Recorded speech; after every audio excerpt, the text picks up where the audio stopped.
fluency, fluency, fluency, fluency in all of our 60-plus languages across Canada.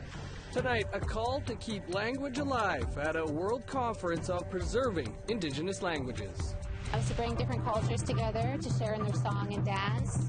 And people of the world celebrate an Indigenous powwow and multicultural gathering in Winnipeg.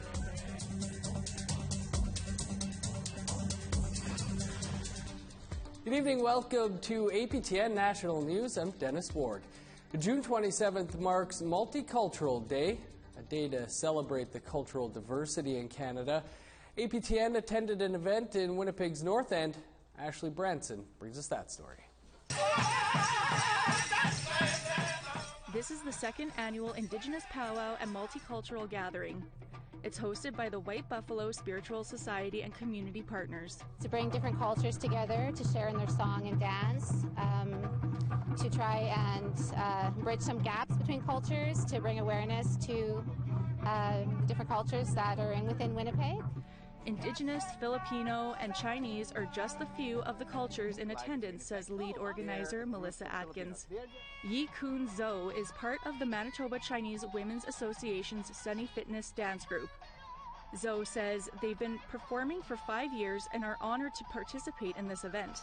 We can share, we can learn, we can enjoy, to the different cultures.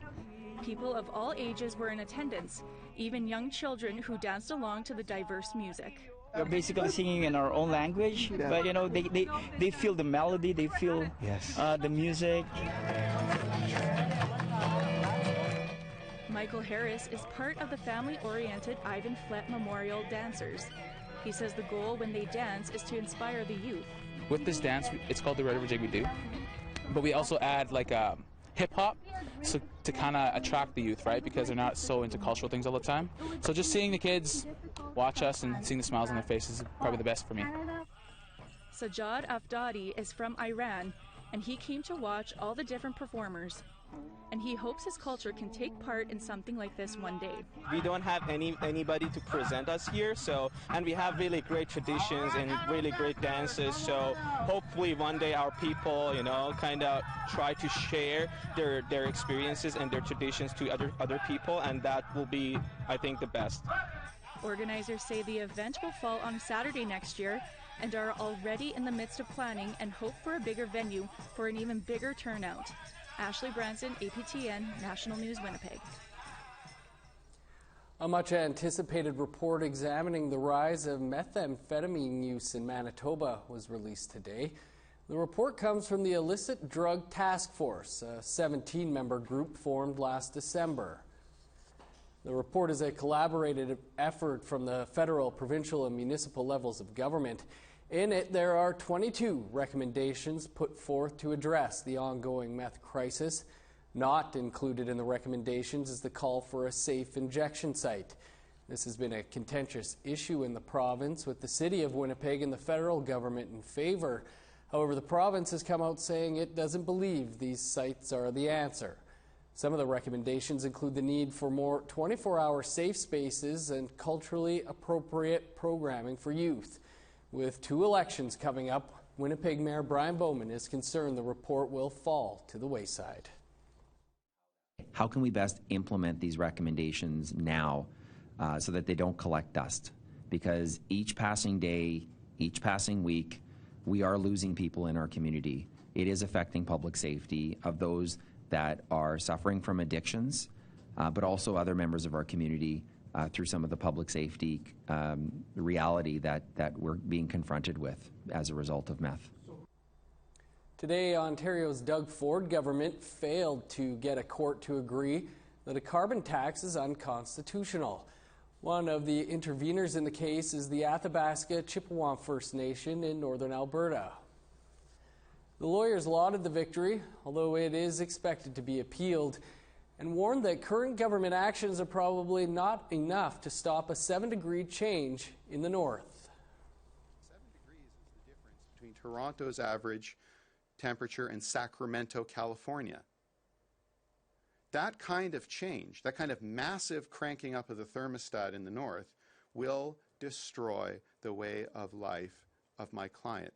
a way of life that they have nurtured, that they have raised children in for millennia. And to sell that down the river, as Mr. Ford and others would like to do, is not just short-sighted, it's cruel. In 2018, after years of searching, a Winnipeg woman found her mother's final resting place. This year on Mother's Day, the family honored her with a headstone. Now she wants to spread awareness on what she went through to help others going through a similar situation. Ashley Branson has that story. I lay down on the ground. I used to lay down on the ground, just cry my heart out. This is Virginia Cook. Just over a year ago, she found where her mother was buried, 55 years after she passed away. When I found my mom's grave, I wanted to do something because it was just like there was no grave, nothing, just that marker there to ID her. Cook, who is originally from Shoal Lake number 39, says both parents were residential school survivors, an experience she felt they never fully recovered from. They had alcohol addiction, so we did have a house in Shoal Lake, Ontario, but we didn't stay there because they wanted to be close to alcohol, which is Kenora, Ontario. Our home life, we were kind of like, sometimes I call it gypsies, nomads. We were homeless.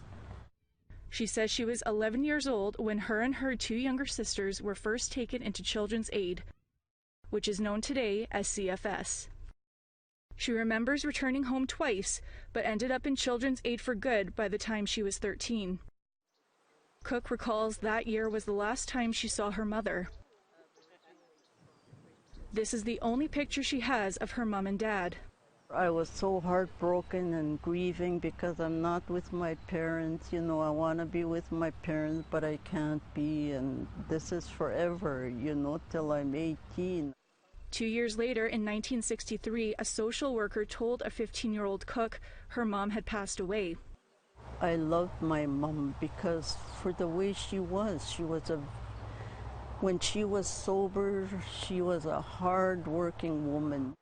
As Cook and her siblings got older and aged out of care, they always wondered where their mother was buried.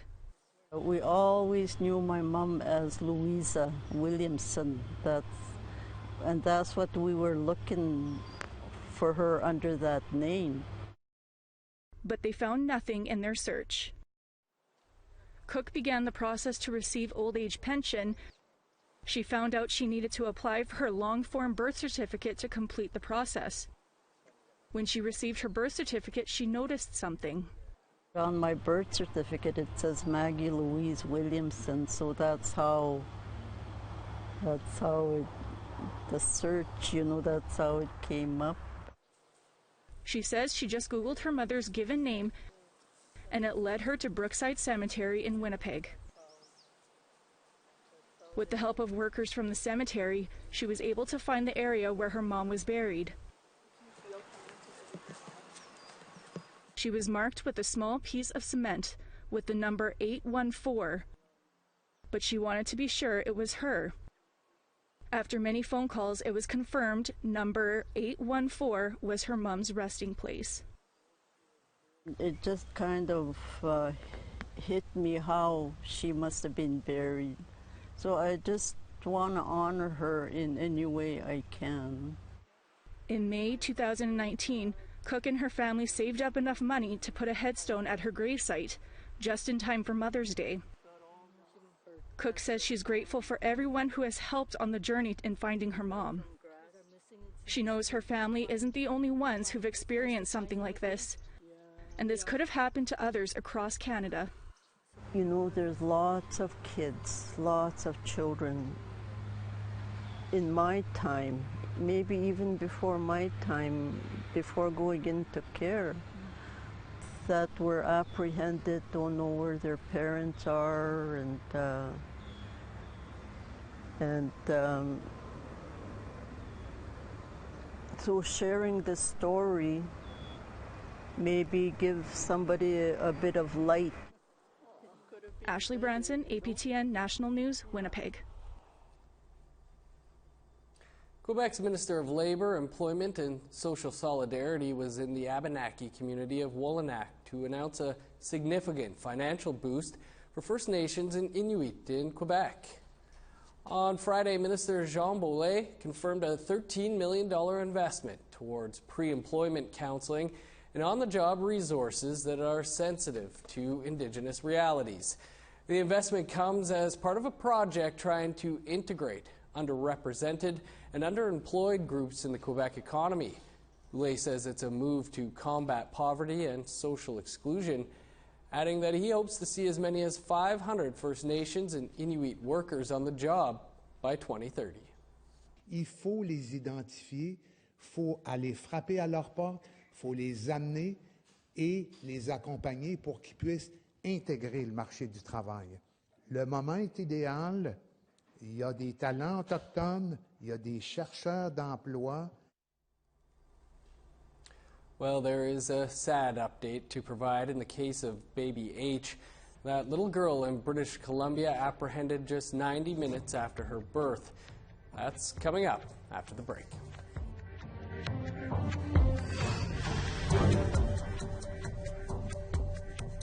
Here's a look at your Saturday weather forecast starting on the East Coast. Sunny in St. John's with a high of 15. More rain for Nain and a high of 8. Rain and 21 for Happy Valley Goose Bay. Showers and 20 for Saguenay and Quebec City. Showers in Toronto and Ottawa as well. Highs of 28. 29 under the sun for Thunder Bay. Rain and 30 for Sioux Lookout. Rain and 13 in Churchill. 25 and partly sunny in God's Lake. Showers and 31 for Winnipeg, Gimli, and Brandon. A sunny day in Saskatchewan. 24 for North Battleford. 26 in Regina. 23 in Stony Rapids.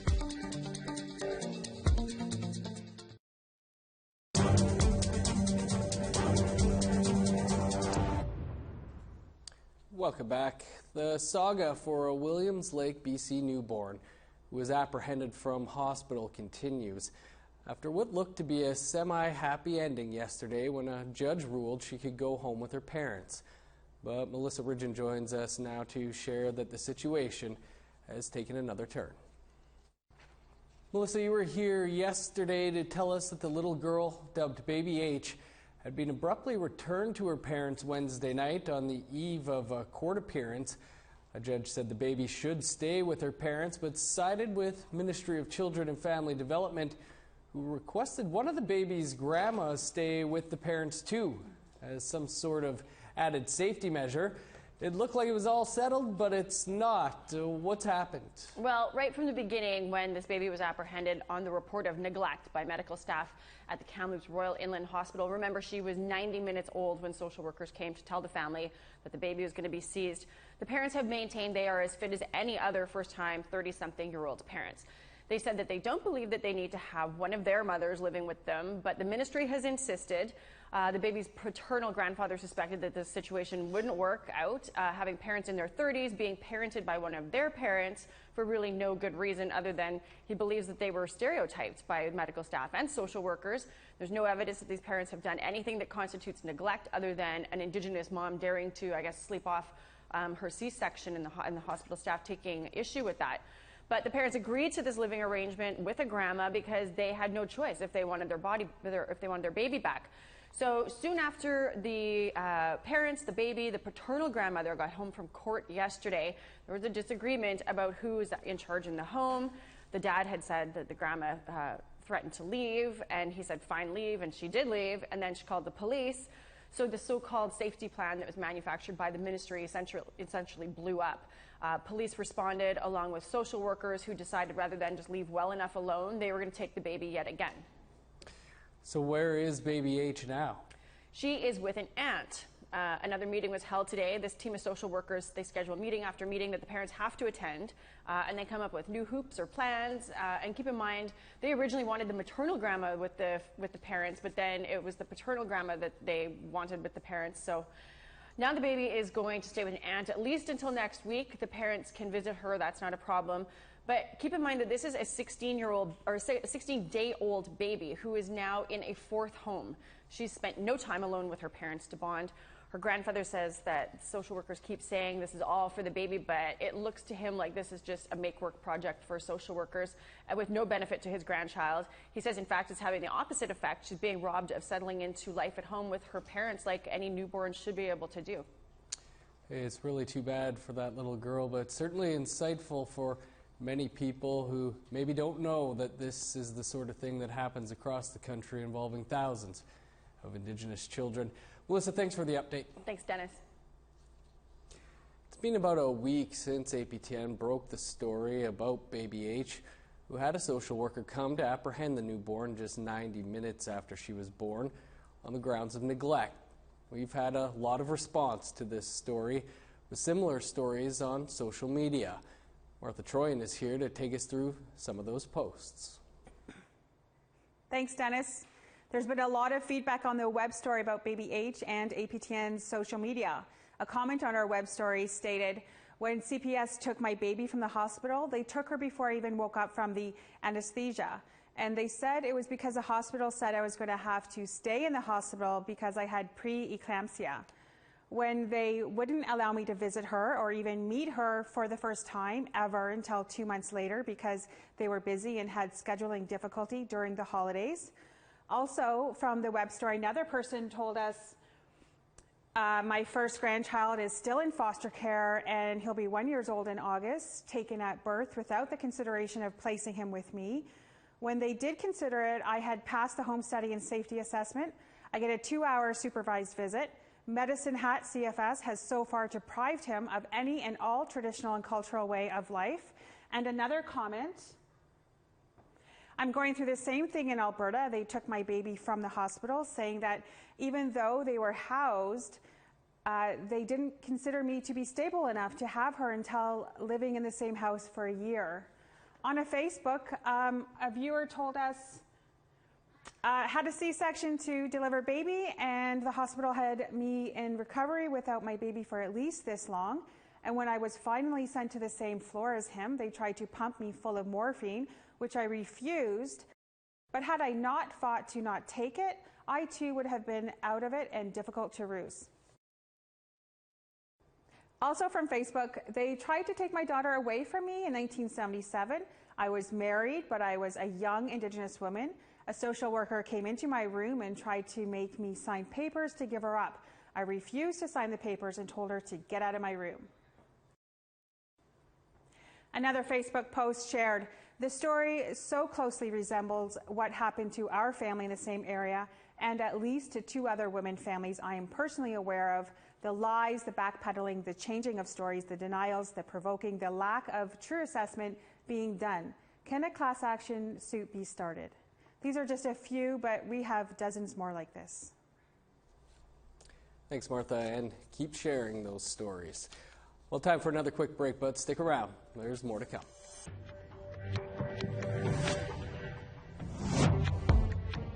Here's a look at the rest of Saturday's weather forecast, picking back up in northern Alberta. Showers and 23 for high level, 16 and rain for Grand Prairie. Sunny skies and 24 in Medicine Hat, sunny and 23 in Lethbridge. 20 under the sun for Vancouver and Victoria. 25 and showers for Fort Nelson, 16 and rain in Prince Rupert. A sunny day for Dawson and Beaver Creek with a high of 29. 26 under the sun for Trout Lake and Fort Liard, sunny and 21 in Yellowknife. 0 with a chance of snow for Sax Harbor, +3 in Paulatuck. 20 in Repulse Bay and Baker Lake, where rain is expected. 15 in Iqaluit and Igloolik, 19 for Cape Dorset.